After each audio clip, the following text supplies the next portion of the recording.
উচ্চ আদালতের নির্দেশের ২.৫ বছর পর কর্ণফুলী নদীর দুপার দখলমুক্ত করতে অভিযান। গুঁড়িয়ে ফেলা হচ্ছে অবৈধ স্থাপনা, স্থায়ী সমাধানের পরামর্শ। নিরীহ মানুষকে হয়রানি না করতে পুলিশ সদস্যদের প্রতি প্রধানমন্ত্রীর নির্দেশ। সাহসিকতার জন্য পুলিশ সপ্তাহে পদক পেলেন ৩৪৯ জন।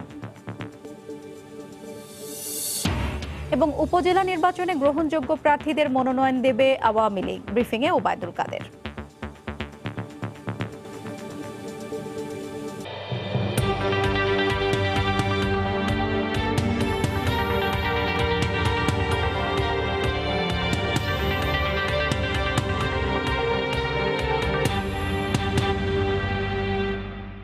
দেখছিলেন শিরোনাম, জনপদের সময়, সঙ্গে আছি আমি হাফসাতুন্নেসা।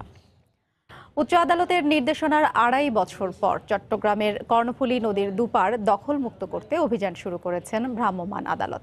জেলা প্রশাসনের নেতৃত্বে সিটি কর্পোরেশন, বিআইডব্লিউটিএ ও ফায়ার সার্ভিস সহ ১০টি সংস্থা এই উচ্ছেদ অভিযানে অংশ নেয়।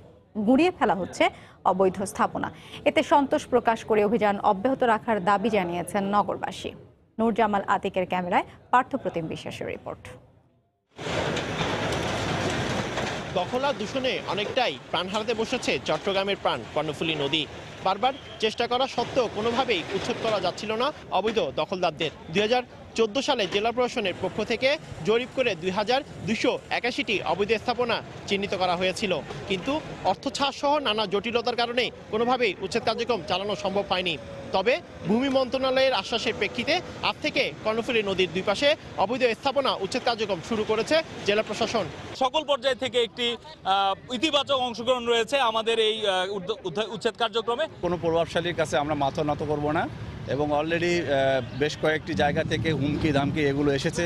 আমার উচ্ছেদকারী ম্যাজিস্ট্রেট যারা, তাদেরকে হুমকি দিয়েছে, কিন্তু আমরা সেই হুমকিতে আমরা বিচলিত নই। কর্ণফুলী নদী দখল হওয়ার কারণে ও নাব্যতা সংকটের কারণে এখানে সমস্যায় পড়তে হচ্ছিল বোট চালকদের।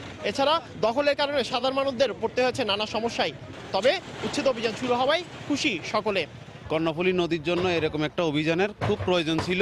এটা আমরা বাপদাদার সম্পত্তি, সরকারের জমি সরকারের লাগবে, সরকার নিয়ে যাবে শেষ। এগুলো তো মুক্ত হয়ে যায়, পরিবেশটা সুন্দর হবে, নদী বড় হবে, আমাদের নৌকা চালাতে সুবিধা হবে। যে কোনো ধরনের অনাকাঙ্ক্ষিত পরিস্থিতি মোকাবেলায় পুলিশ প্রশাসনের পক্ষ থেকে নেওয়া হয়েছে পর্যাপ্ত নিরাপত্তা ব্যবস্থা। নদী গবেষকরা বলছেন, শুধু উচ্ছেদ কার্যক্রম চালালেই হবে না, রক্ষণাবেক্ষণ করতে হবে উচ্ছেদের জায়গাও। সীমানা চিহ্নিত করে যাতে আগামীতে আর কোনো ধরনের যে স্থাপনা গড়ে তুলতে কেউ না পারে কোনো প্রভাবশালী, সেই দিকে নজর রাখার জন্য আমরা দাবি জানাচ্ছি। আমাদের প্রায় ২ শতাধিক আইন শৃঙ্খলা বাহিনী এখানে মোতায়েন আছে, এবং আমরা এখানে সর্বোচ্চ প্রায়োরিটি দিচ্ছি যাতে কোনো ক্রমেই এই উচ্ছেদ অভিযান কেউ ব্যাহত করতে না পারে। দখল আর দূষণে অনেকটাই বিপর্যস্ত দেশের লাইফলাইন খ্যাত কর্ণফুলী নদী। নিয়মনীতি তোয়াক্কা না করে এখানে গড়ে তোলা হয়েছে হাজার হাজার অবৈধ স্থাপনা। আজ থেকে কর্ণফুলী নদীকে বাঁচাতে যে উচ্ছেদ অভিযান শুরু হয়েছে তা অব্যাহত থাকলে কর্ণফুলী নদী তার প্রাণ ফিরে পাবে, এই প্রত্যাশা সকলের। চট্টগ্রামের কর্ণফুলী নদীর তীর থেকে পার্থপ্রতিম বিশ্বাস, সময় সংবাদ। কর্ণফুলী নদীর দুপার দখলমুক্ত করার লক্ষ্যে উচ্ছেদ অভিযান নিয়ে আলোচনার জন্য চট্টগ্রামের সদরঘাট কর্ণফুলী নদীর তীর এলাকা থেকে যোগ দিচ্ছেন রিপোর্টার পার্থপ্রতিম বিশ্বাস। ধন্যবাদ। চট্টগ্রামের লাইফলাইন বলে খ্যাত কর্ণফুলী নদী, কিন্তু এই নদী দখল আর দূষণে এখন অনেকটাই বিপর্যস্ত। বারবার চেষ্টা করার পরও এই কর্ণফুলী নদী উচ্ছেদ করা সম্ভব হয়নি। তবে সকল আইনি জটিলতা ও অর্থচার সংক্রান্ত জটিলতা নিরসনের পর আজ থেকে কর্ণফুলী নদীর অবৈধ যারা দখলদার রয়েছে তাদের উচ্ছেদ কার্যক্রম শুরু করেছে জেলা প্রশাসন। আজকে এই বিষয়ে কথা বলতে আমার সাথে উপস্থিত রয়েছেন ৩ জন অতিথি। প্রথমেই আমি কথা বলবো সহকারী কমিশনার ভূমি তাহমিলুর রহমানের সাথে। আপনি তো আজকে সকাল থেকে এখানে উচ্ছেদ কার্যক্রমে ছিলেন, আসলে এর আগেও আপনি জরিপ করেছেন। এই কর্ণফুলী নদীর দুই পাশে কি ধরনের অবৈধ স্থাপনা রয়েছে, আজকে কি ধরনের স্থাপনা উচ্ছেদ করেছেন? ধন্যবাদ। আপনি যেটা শুরুতেই বলছিলেন যে আসলে এই চট্টগ্রাম জেলা লাইফলাইন হচ্ছে এই কর্ণফুলী নদী। তো কর্ণফুলী নদীর এই অংশের যে ব্যবহারটা সেটা কিন্তু মূলত ব্যবসা কেন্দ্রিক।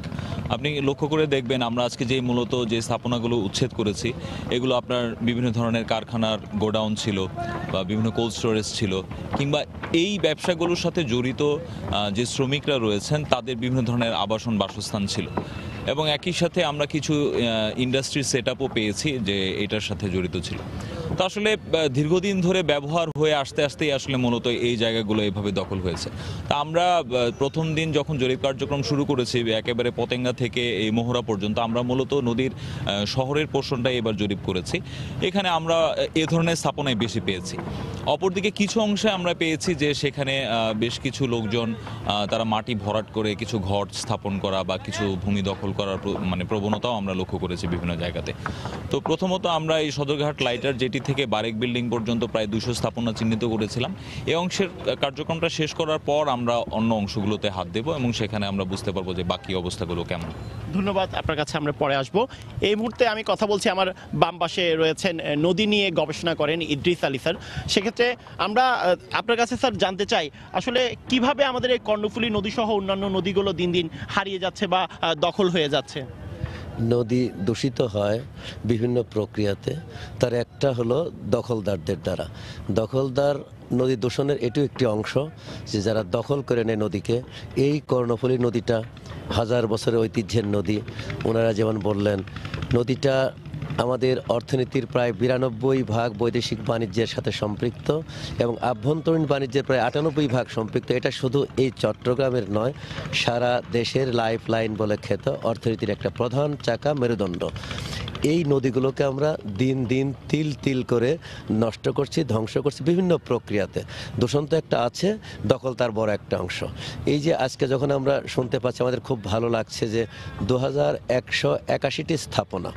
আমরা প্রথমেই ধন্যবাদ জানাবো এই এর সাথে সম্পৃক্ত সরকারি প্রশাসনে যারা আছেন, এবং আমরা শেষ স্থাপনাটিকেও উচ্ছেদ হওয়ার পরে আমরা এই নদীকে মনে করব একটা বিপদ মুক্ত হলো। পরবর্তী সময়ে এর খাল, নালা এবং ইন্ডাস্ট্রিয়াল ইফ্লুয়েন্ট যেগুলো আছে সেগুলো উচ্ছেদ করার ক্ষেত্রে, সেগুলো নিয়ন্ত্রণ করার ক্ষেত্রে আমাদের ভূমিকা রাখতে হবে। যতগুলো অনুষঙ্গ আছে নদীকে দূষণ করার, এর সবগুলোই কর্ণফুলীকে ধারণ করতে হয়। আমরা মনে করি যে যখন শুরু হয়েছে এই প্রতিশ্রুতিশীল সরকার প্রতিশ্রুতি দিয়েছেন আগে, এবং বাংলাদেশ সারা দুনিয়ায় পরিবেশকে সুরক্ষিত করার যে আহ্বান জানিয়েছেন এবং সে পদক্ষেপ নিয়েছেন, সেটা কিন্তু আমাদের জন্য গর্বের, অহংকারের। এবং আমরা মনে করি যে নদীর দখল মুক্ত করে নদীকে, এই কর্ণফুলী যখন 2010 সালে কোর্টে গিয়েছিল, সেখান থেকে আজ 8 বছর পর আমরা প্রক্রিয়া দেখছি। এজন্য ধন্যবাদ জানাচ্ছি। আমরা দেরি করেছি, তারপরও ধন্যবাদ এই কারণেই যে নদীর ঠিকানা সৃষ্টি হয়েছে। নদী যে মরে যায়, আমরা বহুবার বলার চেষ্টা করেছি, কারণ কোর্ট রায় দিয়েছে যে নদীর জীবন আছে, নদী আইনি অধিকার পায়। এবং এই নদীকে দূষণ মুক্ত করাটা আমার দায়িত্ব এ কারণেই যে এটা একটা সাংস্কৃতিক নদী, এটা একটা সামাজিকতার নদী, এটা একটা অর্থনীতির মেরুদণ্ডের নদী। এবং একটি নদী একটি দেশের সভ্যতাকে গড়ে তোলে, একটি নদী একটি দেশের সভ্যতাকে সচল রাখে, আধুনিকতাকে আহ্বান করে, এবং সভ্যতা এখান থেকে বিকশিত হয়। সেক্ষেত্রে কর্ণফুলী পরিপূর্ণ একটি নদী। এর দখল দূষণ নিয়ে আমরা যে পর্যায়ে নিয়ে গিয়েছি, আমরা মনে করি এই উচ্ছেদ অভিযান থেকে এর মুক্তি শুরু হলো। এই মুক্তিটার শেষ দিন আমরা দেখব, এবং এই কর্ণফুলীকে আমরা সচল, প্রবাহমান এবং সব ধরনের সংকট মুক্ত কর্ণফুলী হিসেবে আগামীতে দেখতে যাই প্রত্যাশা নিয়ে কিন্তু আমরা জনগণরা তাকিয়ে আছি, এবং আমরা মনে করি এটা শুরু হয়েছে, এটা শেষও হবে। ধন্যবাদ। আমরা এতক্ষণ নদী গবেষক ইদ্রিস আলীর সাথে কথা বলছিলাম। তিনি যেমনটি বলছিল আসলে এই নদী একদিন দখল মুক্ত হবে, সেটি তিনি নিজের চোখে দেখবেন। এই মুহূর্তে আমরা কথা বলতে যাচ্ছি, আমাদের সাথে আছেন নগর পরিকল্পনাবিদ প্রকৌশলী দেলোয়ার হোসেন মজুমদারের সাথে। আমরা তো পৃথিবীর বিভিন্ন দেশে দেখি নদীর পাশে ওয়াকওয়ে গড়ে তোলা হয়েছে। সেক্ষেত্রে যে স্থাপনাগুলো উচ্ছেদ করা হচ্ছে, এখানে কি ধরনের ওয়াকওয়ে বা সৌন্দর্য বর্ধন করা যায়, এক্ষেত্রে যদি আপনি একটু বলেন। আমি প্রথমেই গণপ্রজাতন্ত্রী বাংলাদেশ সরকারকে অভিনন্দন জানাচ্ছি। তারা কোর্টের রায় অনুসারে কর্ণফুলী নদী অবৈধ দখল মুক্ত করার চেষ্টা করছেন, এবং আমি ডক্টর ইদ্রিস আলীর সাথে একমত যে কর্ণফুলী নদী বাংলাদেশের অন্য নদীগুলিও গুরুত্বপূর্ণ, কিন্তু কর্ণফুলী নদীর গুরুত্ব অন্য ধরনের, যেটা আমাদের সংস্কৃতি এবং ঐতিহ্য ছাড়াও এই কর্ণফুলী নদীটি আমাদের অর্থনীতির সাথে যুক্ত। সেদিক থেকে এই উচ্ছেদ অভিযান নিঃসন্দেহে আমাদেরকে একটি সুসংবাদ দিচ্ছে। তবে উচ্ছেদ অভিযানের পরে আবারও দখল হয়ে যাওয়ার একটা সম্ভাবনা থাকে এবং সেই জায়গাটাকে গুরুত্বপূর্ণ যে উচ্ছেদ করার পর এই উচ্ছেদটাকে কার্যকর করা এবং এই ভূমিটা উদ্ধারকৃত ভূমিকে সুন্দরভাবে ব্যবহার করা। আমরা চট্টগ্রাম নগরের কথা যদি বলেন, আমাদের এখানে বিনোদন এবং সংস্কৃতি চর্চার জন্য পর্যাপ্ত জায়গা নেই এবং স্বাস্থ্য রক্ষার জন্য মানুষকে হাঁটাচলা করার জন্য, খেলাধুলা করার জন্য পর্যাপ্ত অবকাশ কিন্তু চট্টগ্রাম নগরে নেই। তো উদ্ধারকৃত জমিটাকে আমি মনে করব ওয়াকওয়ে তৈরি করে, পার্ক তৈরি করে, খেলার মাঠ তৈরি করে, মুক্ত মঞ্চ তৈরি করে, কিংবা কোনো আমাদের এখানে মেলারও কোনো জায়গা নেই, মেলার জায়গার সংকুলন করে এই সমস্ত ব্যাপারগুলি যদি সম্পৃক্ত করতে পারি পরিকল্পিতভাবে। এবং আপনারা জানেন কর্ণফুলী নদীর আরেকটি অংশ কিন্তু উচ্ছেদ হয়েছে এবং এটি ঘেরার মধ্যে নেওয়ার পরে ঘেরাওয়ার ভিতরেও দখল হচ্ছে এখন। এবং এই সৌন্দর্য বর্ধন করে মানুষের বিনোদনের জায়গাটা যেমন করা হবে এবং মানুষের স্বাস্থ্য রক্ষা করার জন্য এটি ব্যবহার করবে, খেলার মাঠ কিংবা শরীর চর্চার জন্য এবং মানসিক স্বাস্থ্য রক্ষা করার জন্য, সংস্কৃতি চর্চার জন্য, বিনোদনের চর্চার জন্য এই কাজগুলি এখানে করতে হবে। তাহলেই আমার মনে দখলমুক্ত রাখা যাবে। ধন্যবাদ। আমরা আবার আসতে চাই সহকারী কমিশনার ভূমি পতেঙ্গা তাহমিলুর রহমানের কাছে। আসলে আপনি যদি সংক্ষেপে বলেন কতটুকু সফলতা আসতে পারে এই উচ্ছেদ অভিযানে, কারণ সাধারণ মানুষের মনের মধ্যে এক ধরনের আতঙ্ক আছে উচ্ছেদ হওয়ার পরেও আবার সেটি দখল হয়ে যাবার, এই বিষয়ে আপনি কতটুকু আশা দিতে পারেন? আসলে এর উত্তরটা দিতে গেলে আমাকে একটু শুরুর গল্পটা বলতে হবে। এটা এমন একটা উদাহরণ যে আমাদের যে সকল পর্যায়ে থেকে যদি একটি সদিচ্ছা বা ইতিবাচক মনোভাব থাকে তাহলে যে কোনো কিছু সম্ভব। এর উদাহরণ হচ্ছে এই কর্ণফুলী নদীর অবৈধ স্থাপনা, এই উচ্ছেদকরণ। কারণ আপনি লক্ষ্য করে দেখবেন যে আপনার রাজনৈতিক ব্যক্তিবর্গ যারা রয়েছেন চট্টগ্রামের সাথে সংশ্লিষ্ট, বিশেষত মাননীয় ভূমিমন্ত্রী, আমাদের শিক্ষা উপমন্ত্রী, মাননীয় মেয়র এবং আমাদের প্রশাসনিক কাঠামোতে যারা রয়েছেন সকল সংস্থার, এবং একই সাথে চট্টগ্রামের যারা সাধারণ মানুষ, চট্টগ্রামের যারা পরিবেশবাদী সহ বাংলাদেশের সকল মানুষই কিন্তু এই বিষয়টাকে এত ইতিবাচকভাবে দেখেছে যে আমরা যখন কাজটা শুরু করেছি আমরা কিন্তু কোনো ধরনের বাধা পাইনি। এখন পর্যন্ত খুবই কোনো ধরনের বাধাবিহীনভাবেই আমরা এগিয়ে যাচ্ছি এই জায়গা থেকে এবং সকলেই, এমনকি অনেক স্থাপনা অনেকে নিজ দায়িত্বেও সরিয়ে নিয়েছেন। তা আমি বিশ্বাস করি যে এটা সকলের অংশগ্রহণে এবং সহযোগিতায় শতভাগ সফলভাবে এটা শেষ হবে। ধন্যবাদ। আমরা নদী গবেষক ইদিস আলী স্যারের কাছে সংক্ষেপে জানতে চাই, আসলে কি প্রত্যাশা করছেন আপনি এই কর্ণফুলী নদীর যে আজকে থেকে উচ্ছেদ অভিযান শুরু হয়েছে, এই বিষয়ে কি প্রত্যাশা আছে আপনার? আমি এবং চট্টগ্রামের জনগণ এই প্রত্যাশাই করে যে আমাদের যে কোনো কার্যক্রমই সাস্টেইন করা, টেকসই হয় না। আমি প্রত্যাশা করব, ব্যাপকভাবে আশাবাদী আমি যে এটা দৃশ্যমান হবে এবং এর পিছনে এই ধারাবাহিক প্রক্রিয়াটি থাকবে নদীর স্বাস্থ্য সুরক্ষার জন্য, নদীর সাংস্কৃতিক অবস্থাগুলো সুরক্ষিত রাখার জন্য, নদীকে নদীর মতো করে চলতে দেওয়ার জন্য। এই যে অভিযানটা শুরু হলো সেটা দীর্ঘমেয়াদী হবে, দীর্ঘস্থায়ী হবে এবং পৃথিবীর অপর দেশের মতো আমাদের কর্ণফুলীর সাম্পান, কর্ণফুলীর পাশের সংস্কৃতি সবগুলোই জাগরিত থাকবে। এখানকার মানুষ কর্ণফুলীর পাড়ে এসে দাঁড়াবে, কর্ণফুলীর পাশে বসবে, কর্ণফুলীর বাতাস অবগাহন করবে, কর্ণফুলীর পানি স্বচ্ছ পরিচ্ছন্ন থাকবে, এখানে বিওডি সিওডি এর মান যেমন থাকা দরকার সেটাই থাকবে এবং এখানে কোনো ধরনের দূষণ, যেমন তৈলাক্ত দূষণ কিংবা জাহাজ আসার দূষণ, এগুলো একটাও থাকবে না। এই বিষয়গুলো আমাদের যারা পেশাদার আমলা আছেন, যারা এখানকার জনগণ আছেন, যারা স্টেক হোল্ডার আছেন, তারা এটা নিশ্চিত করবেন এবং আমাদের আগামী প্রজন্ম 2030 সালে আমরা এসডিজি অর্জন করতে চাই। আমরা আজকে আমাদের এই যে তিনজন অতিথি ছিল তাদের সাথে কথা বলছিলাম, বিশেষ করে আজকে কর্ণফুলীর সকাল থেকেই উচ্ছেদ অভিযান শুরু হয়েছে। সেক্ষেত্রে এই এলাকায় যারা সাধারণ মানুষজন রয়েছে তাদের মধ্যে অনেকটা আশা সৃষ্টি হয়েছে, যেহেতু দখল মুক্ত হবে কর্ণফুলী নদী, এমনটি তারা আশা করছেন। তো এই ছিল আমার কাছে এখনো পর্যন্ত চট্টগ্রামের এই কর্ণফুলী নদীর সদরঘাট এলাকা থেকে এখানকার সর্বশেষ খবর। হাফসা। কর্ণফুলী নদীর দুপার দখলমুক্ত করার লক্ষ্যে উচ্ছেদ অভিযান নিয়ে আলোচনার জন্য চট্টগ্রামে পার্থপ্রতিম বিশ্বাসের সঙ্গে যোগ দিয়েছিলেন আলোচকবৃন্দ। আমরা তখন সরাসরি ছিলাম সেখানে। জনপদের সময় আরো থাকছে। রোহিঙ্গাদের কারণে পরিবেশ বিপর্যয়ের মুখে কক্সবাজার, নানামুখী সমস্যায় স্থানীয়রা, ক্যাম্প পরিদর্শনে ইউনিসেফের বিশেষ দূত অ্যাঞ্জেলিনা জোলি।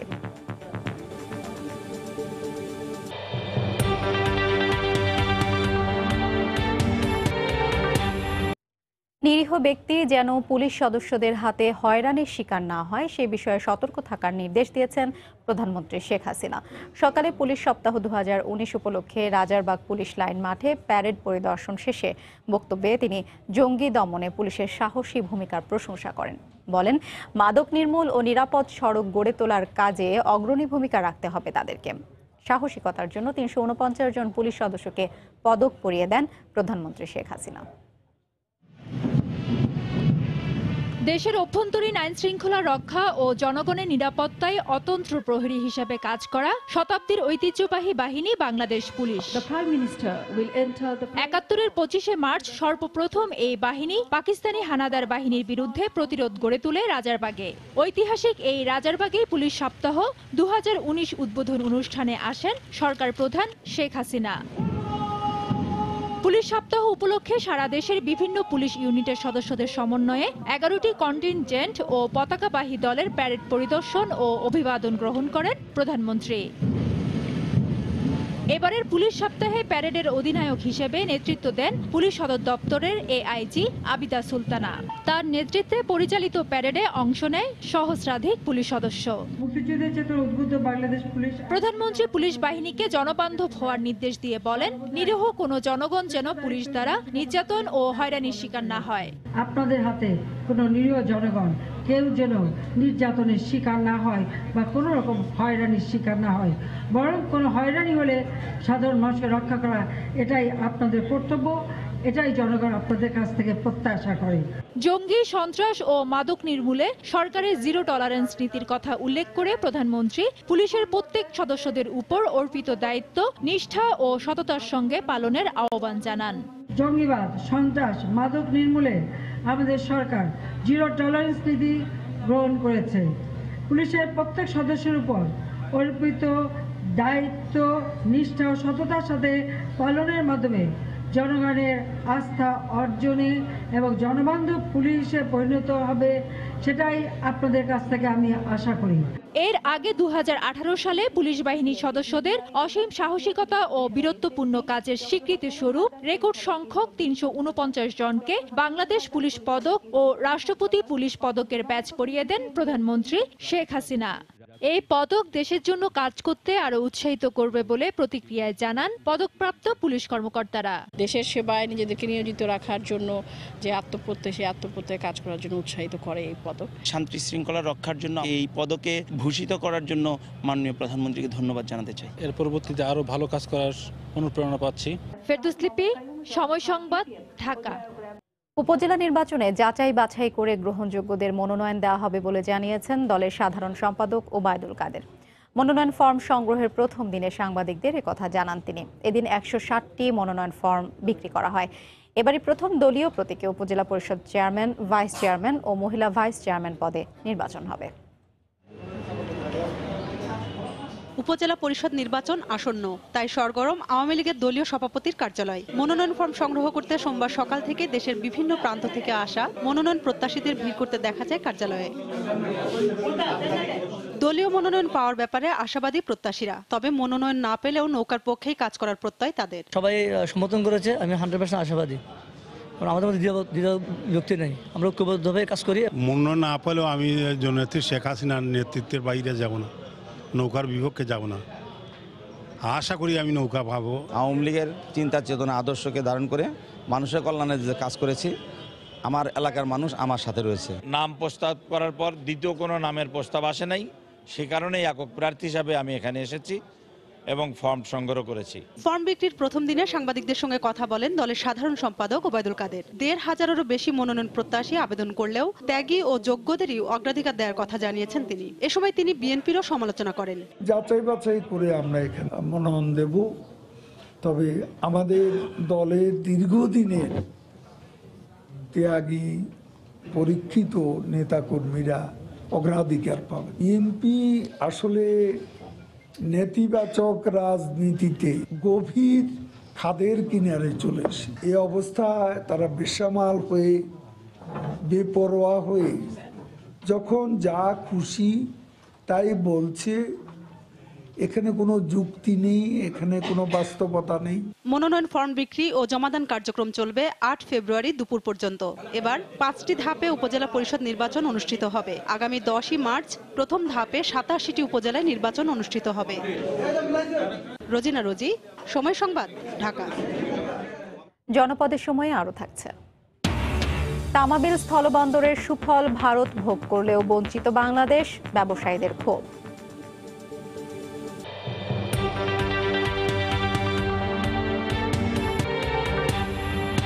উপজেলা নির্বাচনকে সামনে রেখে সরগরম হয়ে উঠেছে ময়মনসিংহের 13টি উপজেলা। পাড়া মহল্লার চায়ের দোকানে চলছে নানা আলোচনা। ভয়মুক্ত পরিবেশ ও অংশগ্রহণমূলক নির্বাচন চান ভোটাররা। পাশাপাশি এলাকার উন্নয়নে সৎ ও যোগ্য প্রার্থীকে বেছে নিতে চান তারা।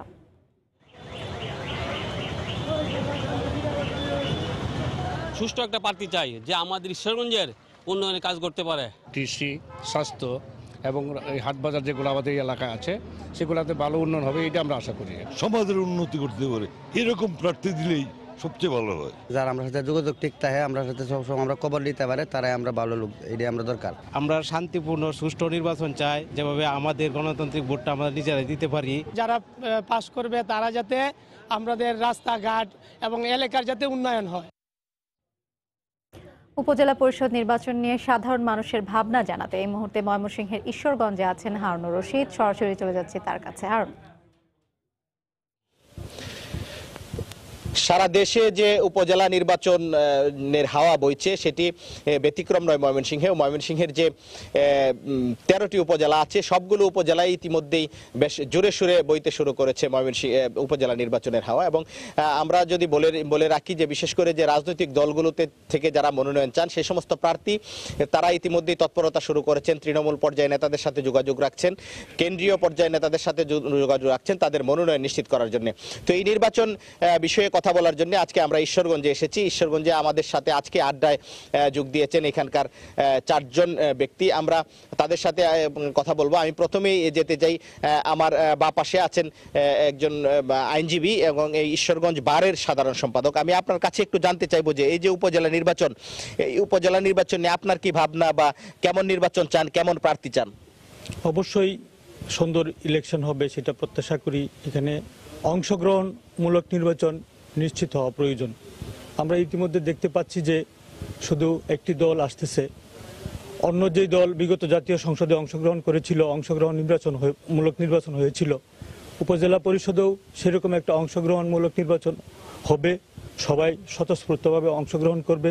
আমরা ঈশ্বরগঞ্জবাসী সেই প্রত্যাশা করি, জাতীয় নেতৃবৃন্দের কাছে প্রত্যাশা করি যেন সবাই এই ইলেকশনে অংশগ্রহণ করে প্রতিনিধিত্বমূলক সুন্দর ইলেকশন যেন এখানে হয় সেটা আমরা প্রত্যাশা করি।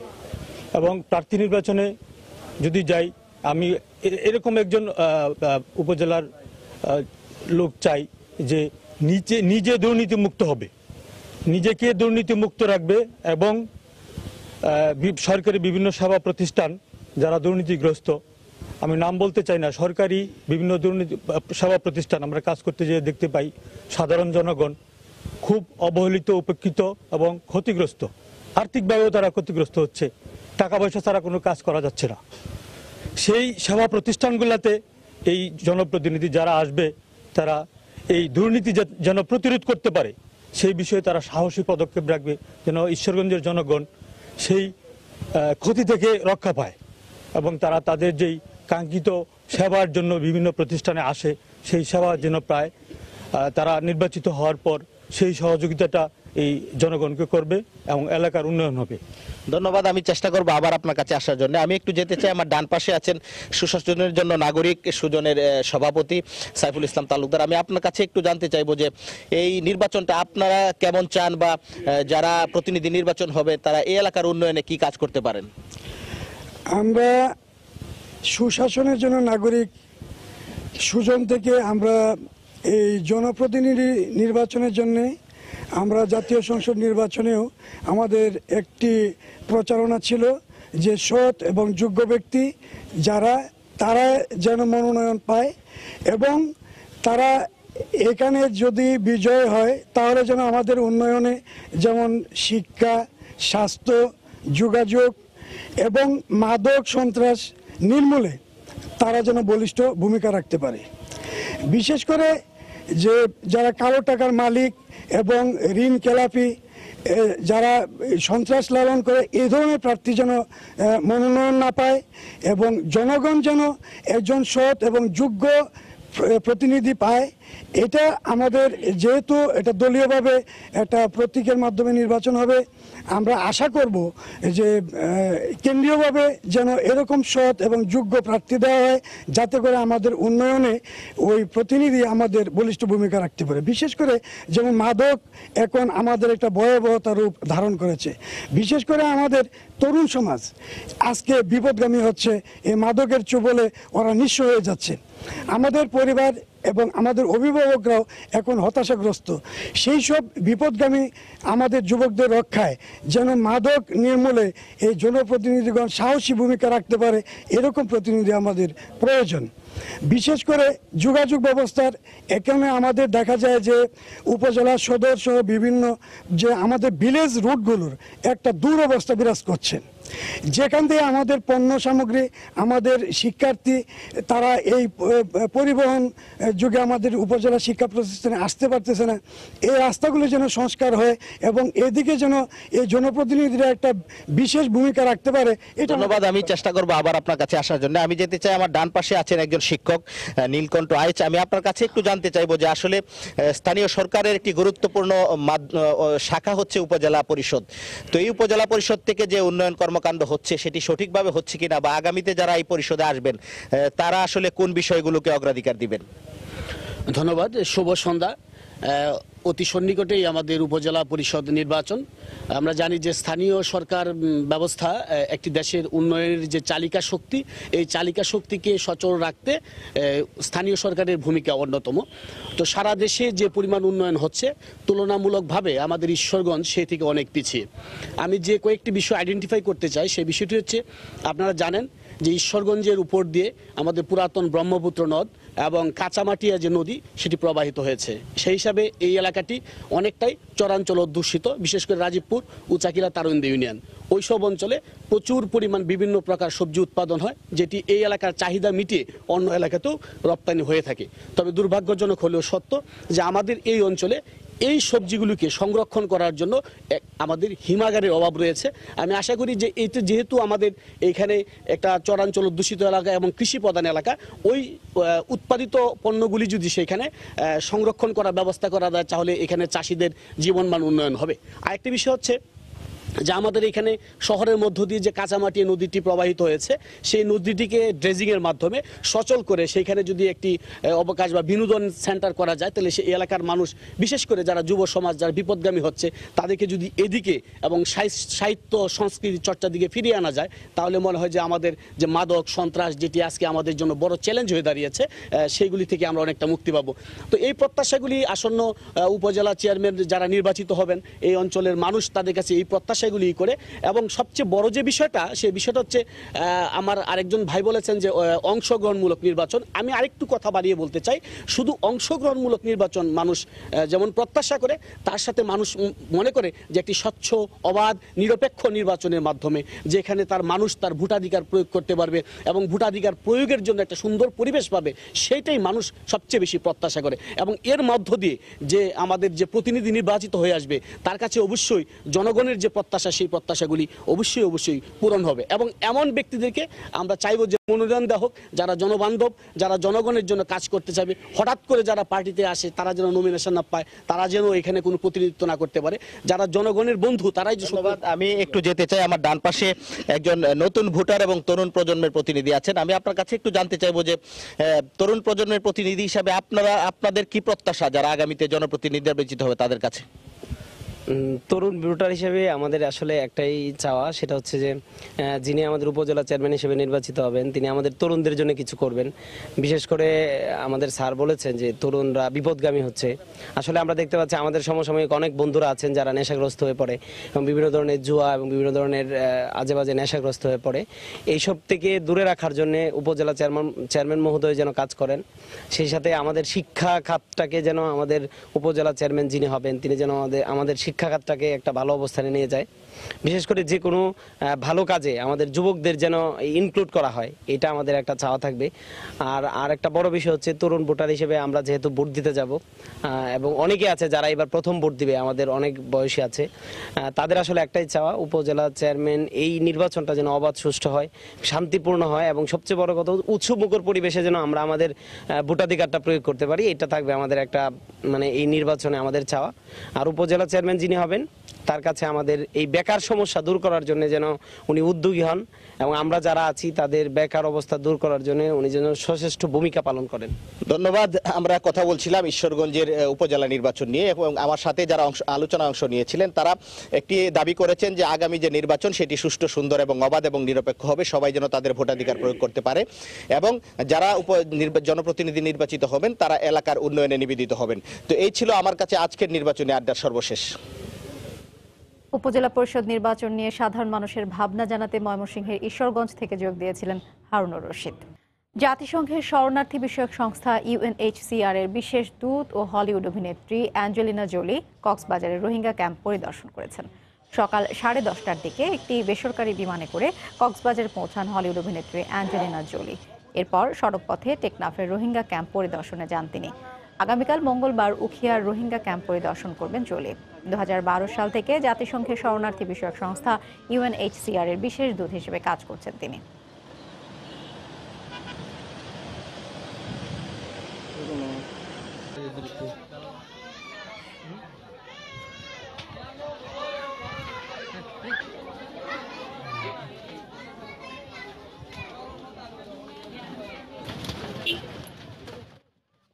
রোহিঙ্গাদের কারণে মারাত্মক পরিবেশ বিপর্যয়ের দিকে এগুচ্ছে কক্সবাজার। তাদের বসতি স্থাপন ও জ্বালানির জন্য এরই মধ্যে উজাড় হয়েছে 6000 একরের বেশি বনভূমি। প্রতিনিয়ত ধ্বংস হচ্ছে কৃষিজমি ও পাহাড়। এসব কারণে নানা ধরনের সমস্যার সম্মুখীন হচ্ছে বলে দাবি স্থানীয়দের। পরিবেশ কর্মীরা বলছেন ধ্বংস হওয়া বনভূমিতে পরিকল্পিতভাবে বনায়নের উদ্যোগ নিতে হবে। অবশ্য বন বিভাগের দাবি ক্যাম্প ও তার আশপাশের এলাকায় বনায়নের উদ্যোগ নেওয়া হচ্ছে। সুজাউদ্দিন রুবেলের তথ্য, মোহাম্মদ ফরাজের ছবি নিয়ে রিপোর্ট। কক্সবাজারের উখিয়া ও টেকনাফ উপজেলা, এখানে রাস্তার দুপাশে দেখা যেত পাহাড় আর পাহাড়ের ছোট বড় গাছগাছালি ও সবুজে ঘেরা ফসলি জমি, কিন্তু এখন আর সে দৃশ্য অনেকটাই অনুপস্থিত। এখন দেখা মিলবে কেবলই ক্ষতচিহ্ন আর রোহিঙ্গাদের বসতি। গত 16 মাস ধরে রোহিঙ্গা ও এনজিও সংস্থাগুলো যেভাবে পেরেছে সবুজ ঘেরা গাছগাছালি, পাহাড় ও ফসলি জমি ধ্বংস করে গড়ে তুলেছে বসতি ও স্থাপনা। ফলে এখন বিপন্ন হতে চলেছে এখানকার জীববৈচিত্র্য আর নানা সমস্যার মুখোমুখি হচ্ছে স্থানীয়রা। আমাদের পাহাড়ে গাছগাছালা ছিল, এখন তো আর গাছগাছালা নাই। এখন শুধু দেখা যায় রোহিঙ্গাদের মানে তেরফালের বাসা।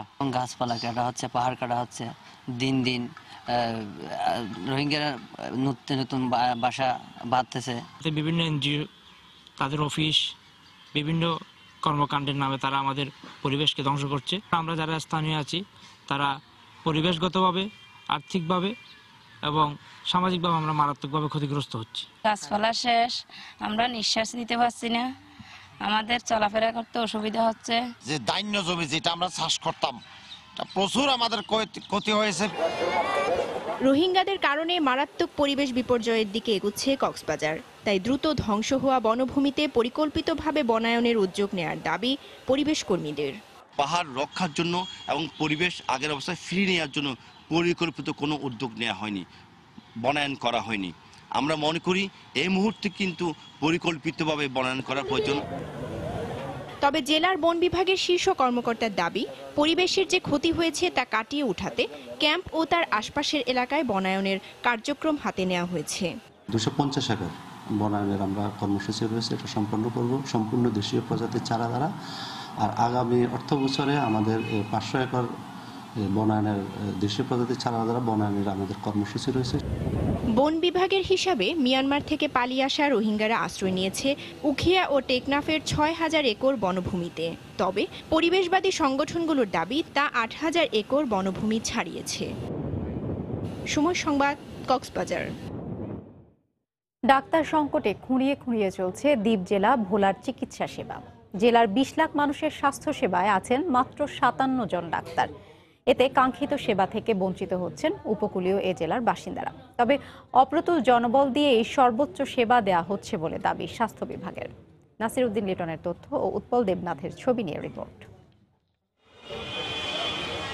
60-এর দশকে প্রতিষ্ঠিত ভোলা সদর হাসপাতালটি 1998 সালে 50 শয্যা থেকে 100 শয্যায় উন্নীত করা হয়। কাগজে কলমে উন্নীত হলেও জনবল কাঠামো বৃদ্ধি না করায় জনগণ কাঙ্ক্ষিত সেবা পায়নি কোনোদিনই।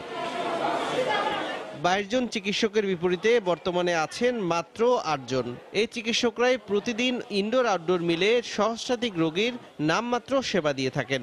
একই অবস্থা জেলার বাকি 6টি উপজেলা স্বাস্থ্য কমপ্লেক্সেরও। স্বাস্থ্য বিভাগের তথ্য মতে জেলায় মোট 209 জন চিকিৎসকের পদ রয়েছে। এর মধ্যে 6 জন চিকিৎসক অনুমতি ছাড়া কর্মস্থলে অনুপস্থিত ও প্রেষণে থাকায় 51 জন চিকিৎসকের উপর ভরসা রাখতে হচ্ছে পুরো জেলাবাসীকে।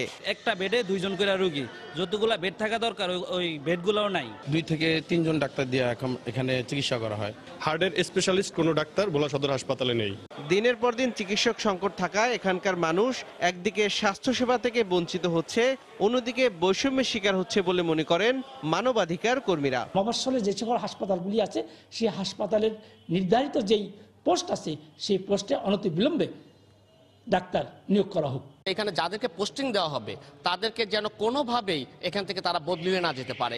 ডাক্তার সংকটে রোগীরা কাঙ্ক্ষিত সেবা পাচ্ছে না স্বীকার করে এই চিকিৎসক জানান, স্বল্প জনবল দিয়েই তারা চিকিৎসা সেবা টিকিয়ে রাখার চেষ্টা করছেন। যতটুকু জনবল আছে এই জনবল দিয়ে স্বাস্থ্য সেবাটাকে টিকিয়ে রাখার জন্য, এবং সেটা আমরা এক একজন তাদের পরিশ্রম দ্বিগুণ তিনগুণের মাধ্যমে আমরা এটা চেষ্টা করি এটা যাতে কন্টিনিউ করে।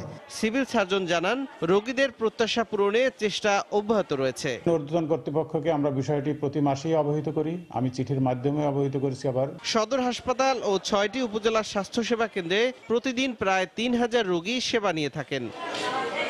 সময় সংবাদ, ভোলা।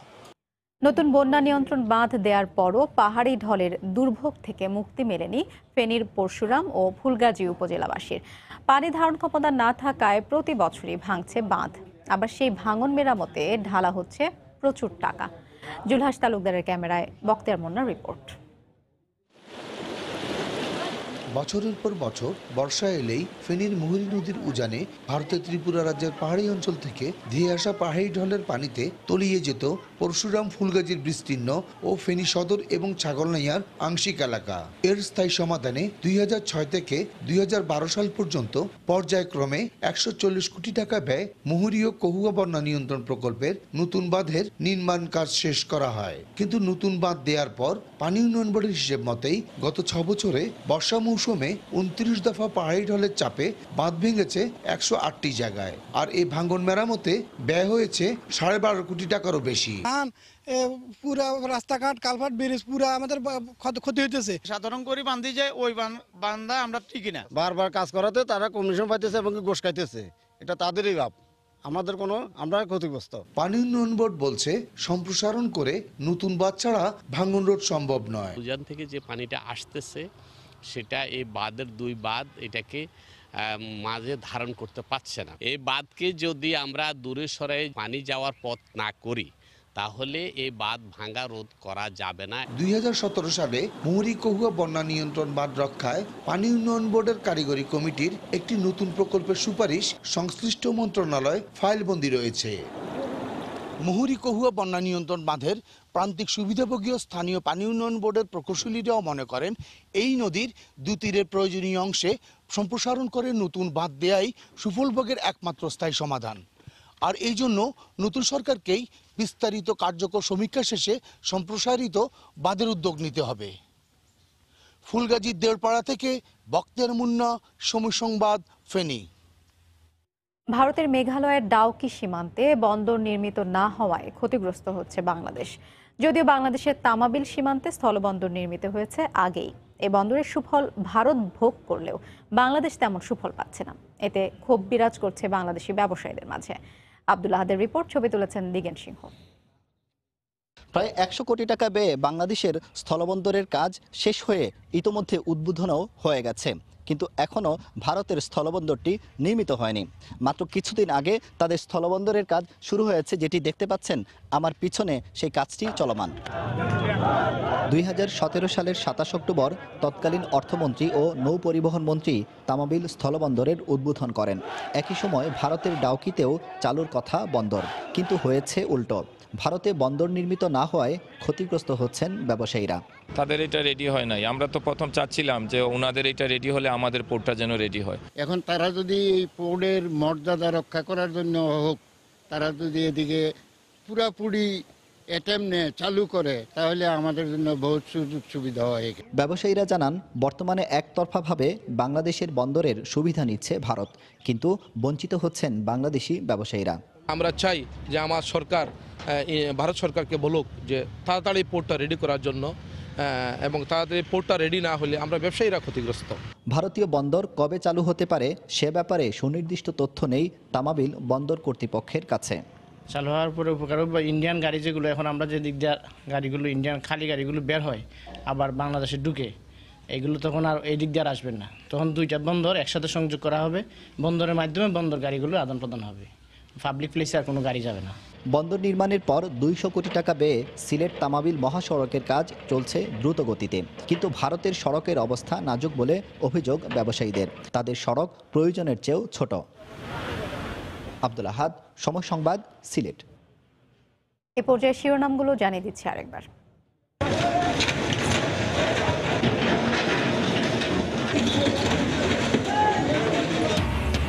উচ্চ আদালতের নির্দেশের 2.5 বছর পর কর্ণফুলী নদীর দুপার দখলমুক্ত করতে অভিযান, গুঁড়িয়ে ফেলা হচ্ছে অবৈধ স্থাপনা, স্থায়ী সমাধানের পরামর্শ। নিরীহ মানুষকে হয়রানি না করতে পুলিশ সদস্যদের প্রতি প্রধানমন্ত্রীর নির্দেশ। সাহসিকতার জন্য পুলিশ সপ্তাহে পদক পেলেন 349 জন। এবং উপজেলা নির্বাচনে গ্রহণযোগ্য প্রার্থীদের মনোনয়ন দেবে আওয়ামী লীগ, ব্রিফিংয়ে ওবায়দুল কাদের।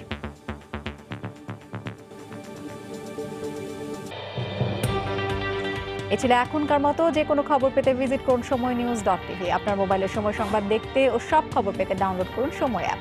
সঙ্গে থাকুন সময়।